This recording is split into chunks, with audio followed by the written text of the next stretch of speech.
Hello বন্ধুরা, welcome back to my YouTube channel. আশা করি তোমরা সকলেই খুব ভালো আছো আর আমিও ভীষণ ভালো আছি। তো আবারও একটি নতুন সকাল আর নতুন দিন নিয়ে আরেকটি নতুন ব্লগ নিয়ে আমি চলে এসেছি তোমাদের সকলের সামনে। আশা করি তোমরা সম্পূর্ণ ব্লগটি দেখবে, পুরো স্কিপ না করে। তো চলো ভিডিওটা শুরু করা যাক। আর ভিডিওর মেন পার্টে কী কী রয়েছে তোমরা সেটা কিন্তু দেখিয়ে নিলে। তো এখন বাজে ওই ঘড়িতে ঠিক সকাল 6:15। তো আমি ঘুম থেকে উঠে বাইরে এসে এই দরজাটা খুলে একটু দাঁড়িয়েছিলাম, কারণ বাইরে এত সুন্দর একটু হাওয়া দিচ্ছিল না, ও সেই জন্য ভাবলাম যে একটু বাইরে এসে দাঁড়ায়। আর দেখবি সকাল সকাল ঘুম থেকে ওঠার পরে এই বাইরের প্রকৃতি যদি একটু দেখা যায় তাহলে কিন্তু মনটা বেশ ভালোই লাগে। তো বাইরে থেকে আসার পর এখন দৈনন্দিন যেটা কাজ প্রথম, সেটা হচ্ছে এই বিছানা তোলা, জানলা খোলা, ঘর ঝাড় দেওয়া, এগুলো যাবতীয় যে টুকিটাকি কাজ রয়েছে সেগুলো এখন ঝটপট করে নেব। তো চলো সেগুলো করে নিই আর তোমরা ভিডিওটার সাথে থাকো। যদিও অন্য দিনের তুলনায় আজ কিন্তু আমি একটু তাড়াতাড়ি উঠেছি। আসলে কি বলো তো, রাত্রিবেলা একটুও ঘুম হয়নি, কারণ এখানে এতটা পরিমাণেই গরম যে রাত্রেবেলা ফ্যানের হাওয়াও একদম পুরো আগুন, আর বিছানার তো কোনো কথাই হবে না, বিছানাও আগুন। এবার শান্তি মতো ঘুমোতে না পারলে অটোমেটিক কিন্তু জানো সারা দিনটা কেমন যাবে।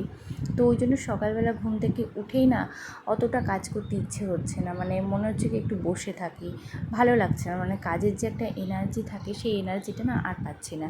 কিন্তু ওই যে এই কাজগুলো যদি আমি এখন ফেলে রাখি তাহলে কিন্তু এটা পড়েই থাকবে। সেই জন্যে যে কাজটা আমার, সে কাজটা আমাকেই করতে হবে, আর সেই কাজটা আমি যত আগে করে রাখবো তত নিজেরই সুবিধে। কিন্তু ওই যে সব সময় তো দিন এক যায় না। আজকের দিনটা যেমন ভীষণ আমার একটু খারাপ লাগছে, যেহেতু রাত্রে ঘুম হয়নি ভালোভাবে, আর চোখটাও ভীষণ জ্বালা করছে। আর এই জন্যই মানে কোনো কিছুতে না এনার্জি ঠিকমতো আসছে না, একদম ঝিমঝিম লাগছে শরীরটা।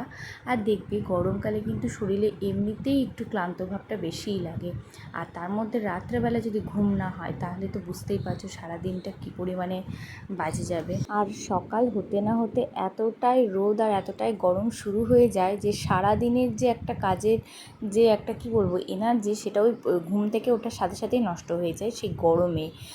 এত গরম সকাল থেকে, তো এই গরমের চোটে মানে কি বলবো, সকাল সকাল ওঠার পরেও যে এই সমস্ত কাজ রয়েছে, মানে ঘর ঝাড় দেওয়া, বারান্দা ঝাড় দেওয়া, এগুলো ঝাড় দেওয়ার পরে না অর্ধেক এনার্জিটা মানে এখানেই চলে যায় কাজ করার, মানে এতটাই গরমে শরীরটাকে ক্লান্ত করে দেয়। তো কী আর বলবো, যাই হোক, তোমাদের সাথে গল্প করতে করতে আমার এইদিকে সমস্ত কাজ মোটামুটি হয়ে গেছে। এই সোফাটাকেও ঝেড়ে নেব, তারপরে বিছানাটাকেও ঝেড়ে নেব। জানো তো, তোমাদের সাথে তো এর আগেও শেয়ার করেছিলাম আমাদের যে পুষিটা রয়েছিল, সেই পুষিটা কিন্তু বললাম তো অনেক দিন থেকেই ছিল না, হারিয়ে গেছে। মানে হারিয়ে বলতে কি, ও হয়তো আর ঠিকমতো খুঁজে পাচ্ছিল না বাড়িটা, তো সেই জন্য ও তো চলে গিয়েছিল অনেক দিনই, প্রায় হলো 10-12 দিনের থেকেও বেশি হবে হয়তো, ও কিন্তু আমাদের বাড়িতে ছিল না। তো হঠাৎ দেখি আজ সকালবেলা আমি ব্রাশ করতে গিয়েছি, তখন দেখি ও বারান্দাতে এসেছে। আর দেখে তো আমি ভীষণ খুশি, কারণ এটা তো ওর আবার ভীষণ প্রিয় পুষি। ও খুব বলতো মাঝে মাঝে যে আমার পুষিটা কোথায় চলে গেল, ও আর হয়তো বাড়ি চিনতে পারছে না। তো আজকে কিন্তু ও একে দেখে পুরো অবাক হয়ে যাবে। আর এই যে সোফাটা তো আমি ঝেড়ে রেডি করেই দিলাম ওর জন্য, এখন থেকে কিন্তু এই সোফার দায়িত্ব ওর। যদিও সোফাটাকে গুছিয়ে রাখার দায়িত্ব আমার, আর শোয়ার দায়িত্ব কিন্তু ওর। তো যাই হোক, দেখো এবার ঘরগুলোকে ঝেড়ে নেব।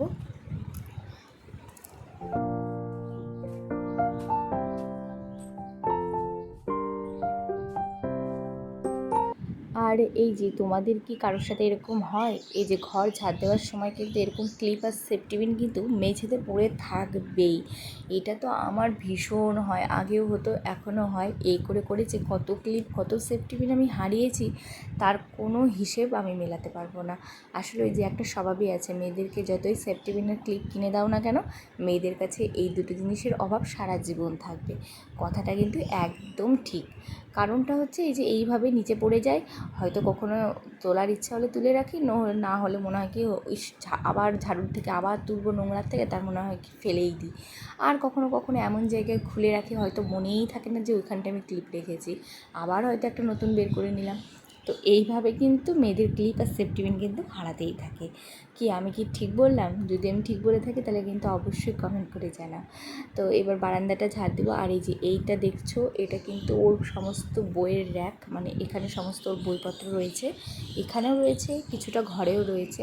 তো যখন বৃষ্টি আসে না, তখন এই বারান্দাতে হচ্ছে আমাদের এই জলের যেহেতু ঝাপটা আসছে, তো তখন আবার কিন্তু এই বইয়ের র্যাকটাকে আবার হচ্ছে ঘরে এনে রেখে দিই। আর দেখো গরমে আমি ঘেমে একদম শেষ অবস্থা, পুরো আলু সেদ্ধ, মানে ধর করে ঘাম ঝরছে। মানে সকাল সকালে যদি এতটাই ঘাম বেরিয়ে যায় তাহলে ভাবো সারা দিন কী করে চলবে, আর ক্লান্তি ভাবটা কেন লাগবে না। শরীর থেকে এত পরিমাণে জল বেরিয়ে যাচ্ছে ঘামের মধ্যে দিয়ে। তো যাই হোক, ঝাড়ঝাটা কমপ্লিট। এবার আমি সোজা যাব জামা কাপড়গুলো, এই যে এগুলো সব কাচবো। ওর কিছু জিনিসপত্র রয়েছে, কেচে একবারে স্নান করব। তো আমার কিন্তু কাচা ধোয়া করে স্নান করে আমি চলে এসেছি ছাদে। আর ওই যে দেখো পুষিও কিন্তু আমার সাথে চলে এসেছে ছাদে। জানো তো, ও না আসার পর থেকে একটু ভয় ভয় পাচ্ছে, মানে আমাদের সকলকে দেখেই না, মানে ও একটু ভয় ভয় পাচ্ছে। হয়তো বাইরে এতদিন ছিল, মানে ওর ভেতরে একটা আতঙ্ক কাজ করছিল, সেই জন্য এখানে আসার পরও ওকে যখন খেতে দিচ্ছি বা ডাকছি, ও কিন্তু একটু ভয় ভয় পাচ্ছে, মানে কাছে আসছে না। তো আসলে অনেক দিন পর এলো, আবার ঠিক হয়ে যাবে ধীরে ধীরে। তো এত রোদ ছাদে, সত্যি কী আর বলবো, মানে কোনো রকমে আমি এখানে জামা কাপড়গুলো মেলতে এসেছি। আর জামা কাপড়গুলো মেলে দেওয়ার ঠিক ওই 10 মিনিট পর যদি আমি আবার আসি না, সমস্ত কিছু শুকিয়ে যাবে। আর বেশিক্ষণ রোদে যদি আমি রেখে দিই তাহলে তো এই যে শাড়ি, এই যে জামা কাপড়গুলো রয়েছে, এগুলোর রঙ যে আসল কী রঙ ছিল সেটা কিন্তু আর খুঁজে পাওয়া যাবে না। মানে এতটাই রোদের তেজ, কী আর বলবো। অথচ এই রোদ কিন্তু শীতকালে এতটাই মিষ্টি লাগে, ওই যে মানুষের মানে পছন্দের আর শেষ নেই। তো এবার সোজা চলে এসেছি রান্নাঘরে। আর এই যে দেখতে পাচ্ছি এখানে মাছের নুন হলুদ দিয়ে মেখে রেখে দিয়েছিলাম আগেই। এবার এগুলোকে, মাছগুলোকে ভেজে নেব, মানে আজকে মাছও হবে প্লাস কিন্তু আজকে মাংসও হবে। তো এখানে রয়েছে মুরগির মাংস, আর ওই যে ওখানে আমি সব পেঁয়াজ, টমেটো, আলু, লঙ্কা সব কেটে নিয়েছি। আর এখানে এগুলোকে না সজনার আর একটা কী যেন ভাগ আছে, সেইটা বলে, আমি ঠিক নাম জানি না। ওগুলো কেটে নিয়েছি, ওগুলো দিয়ে আর কি মাছের ঝোলটা বানাবো। তো ওখানে কিছু ওই পোনা মাছগুলো ছিল, আর কিছু এই বাটা মাছগুলো ছিল, আর কিছু ছোটো ছোটো মাছ। তো এগুলোকে সব ভেজে নিয়ে এখন আমি এখানে ঝোলটাকে করব। এই যে ছোটো মাছগুলো অল্প কয়েকটা ছিল।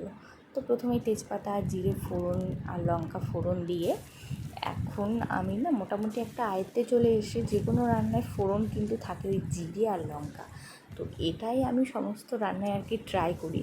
বলছি তো বারবার, রান্না আমার কাছে ভীষণ নতুন, এতদিন দেখেছি কিন্তু আজ নিজে প্র্যাকটিক্যাল করছি। তো সেই জন্য এই অভিজ্ঞতাটা ধীরে ধীরে হয়ে গেছে যে কোনো রান্নায় ফোড়নে কিন্তু জিরে আর হচ্ছে লঙ্কা দিতে হয়, মানে যেগুলো নর্মাল রান্না আমরা আর কি খাই সেগুলো।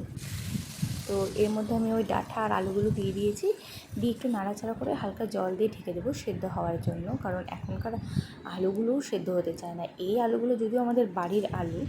তো আমি ঢাকনা খুলে এখানে কিন্তু মশলাগুলো দিয়ে দিয়েছি। মশলা বলতে আদা বাটা, জিরা বাটা, লঙ্কার গুঁড়ো আর হচ্ছে টমেটো বাটা দিয়ে এগুলো ভালো করে একটু মানে কষাতে দেবো জল দিয়ে, আবারও একটু কিন্তু ঢেকে দেবো।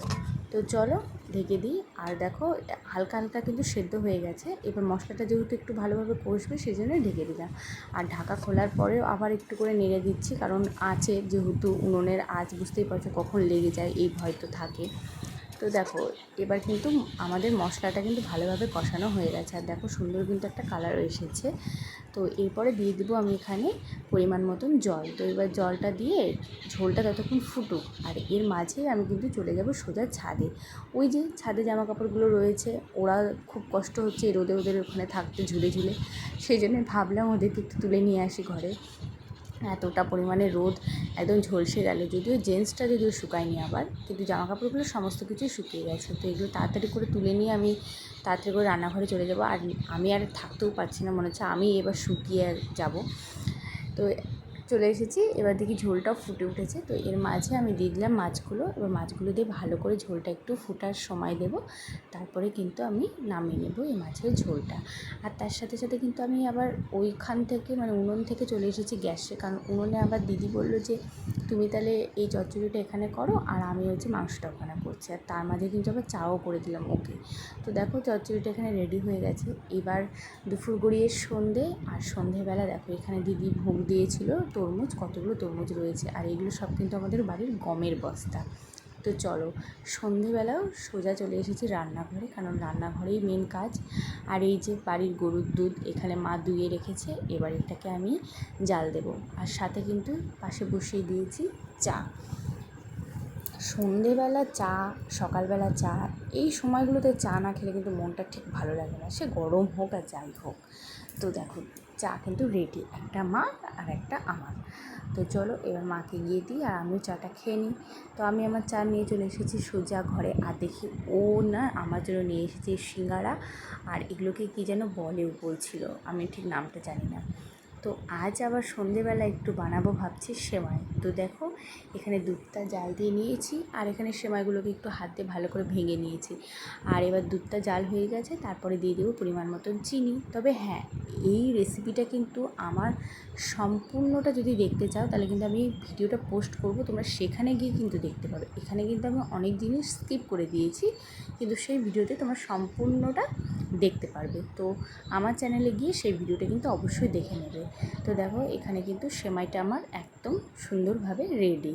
যদিও তোমরা একটু যদি দুধটা বেশি রাখতে চাও বেশি রাখতে পারো, বা যদি একটু শুকনো শুকনো করতে চাও, কিন্তু আমি একটু বেশিই রাখলাম, কারণ বেশিটা খেতেই একটু ভালো লাগে। তো দেখো কতটা টেস্টি হয়েছে। আমার তো এমনিতেই মিষ্টি জিনিস খুব পছন্দের, তার মধ্যে সেমাইটা একটু বেশিই পছন্দের। আর ওদিকে দেখো ও আবার বাজার থেকে এত সমস্ত কিছু সবজি এনেছে, এগুলো যে কোথায় রাখবো, ফ্রিজ একদম পুরো ভর্তি হয়ে গেছে।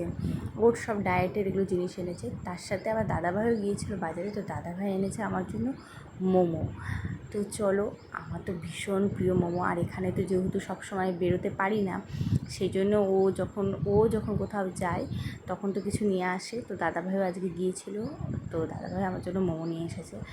আহা কি টেস্টি, মানে কি আর বলবো, সত্যি মনটা পুরো ভরে গেল। তো আজকে মানে সন্ধ্যের খাবার কিন্তু তোমরা দেখতেই পেলে কত কিছু ছিল, চা, বিস্কুট, সিঙ্গারা, সেমাই, আবার কিন্তু এখানে আমি খাচ্ছি মোমো, জাস্ট ফাটাফাটি। তো ওকে আমি বলছি যে নাও তুমি একটু মোমো খাও, কিন্তু ওর সামনে বসে আমি যেহেতু খাচ্ছি, এবার ও যেহেতু ডায়েটে রয়েছে ও তো খাবে না। আমি বলছি নাও একটা নাও, কী আর করবে বেচারা, কষ্ট লাগছে দেখে। আমি সে ওর সামনে বসে বসে খাচ্ছি আর ও চুপ করে বসে আছে, যেহেতু ও মোমো খেতে ভীষণ ভালোবাসে। তো আমি ওকে বললাম ঠিক আছে এই দুটো আমি রেখে দিয়েছি, তুমি খেয়ে নিও, কোনো অসুবিধা হবে না, একটু খেয়ে নাও, কালকে তুমি আবার ডায়েট করে নিও। তো আসলে আমি একটু জোরজার করি, যেহেতু ওর সামনে খাই তো আমার একটু ইচ্ছে করে ওকেও দিয়ে খাই।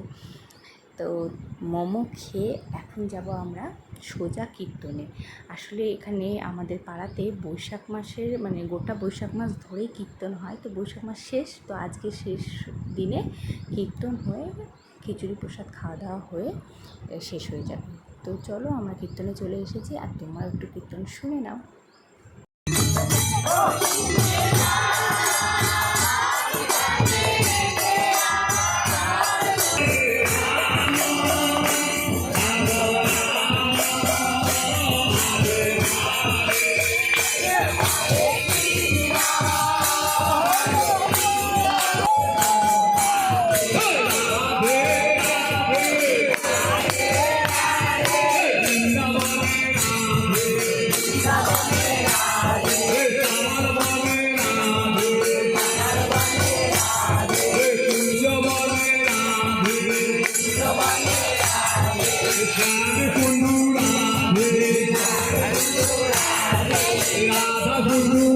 রাধে রাধে। তো এই ছিল আজকের ভিডিও, তোমাদের কেমন লাগলো সেটা অবশ্যই কমেন্ট করে জানিও। আর যদি ভালো লেগে থাকে তাহলে লাইক করতে কিন্তু একদম ভুলো না। তো আবার দেখা হবে তোমাদের সাথে অন্য কোনো নতুন ভিডিওতে। আর হ্যাঁ, আমার চ্যানেলে যারা নতুন তারা কিন্তু অবশ্যই চ্যানেলটিকে সাবস্ক্রাইব করতে একদম ভুলো না। তো চলো আরও একবার সবাই মিলে বলো রাধে রাধে।